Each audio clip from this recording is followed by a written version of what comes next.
સુદ એકમથી જેઠ સુદ દસમ સુધી ગંગા દશેરા માં નર્મદાને મળવા માટે માં ગંગા વધારે છે.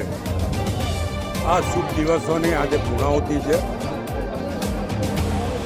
અહીંયા લાખો ભક્તોએ માં નર્મદાની ને માં ગંગાની આરતી પૂજા અર્ચના કરી છે.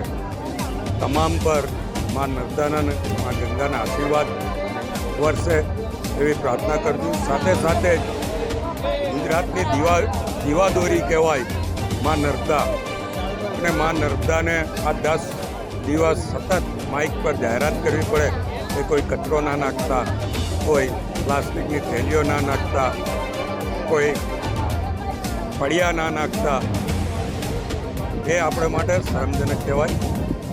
હું અહીંયા 12 માસ પધારનાર ભક્તોને વિનંતી કરું છું કે જ્યારે પણ આવો માં નર્મદાની ચોખ્ખાઈનું ધ્યાન રાખે.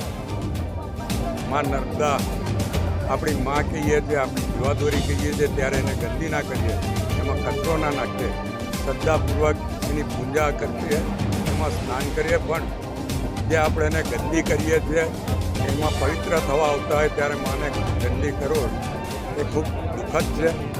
આ 10 દિવસ જે રીતે આપણે આને ચોખ્ખી રાખી છે, 12 માસ માં નર્મદા ચોખ્ખી રહે એવી આપ સૌ પાસે અપેક્ષા રાખું છું. નર્મદે.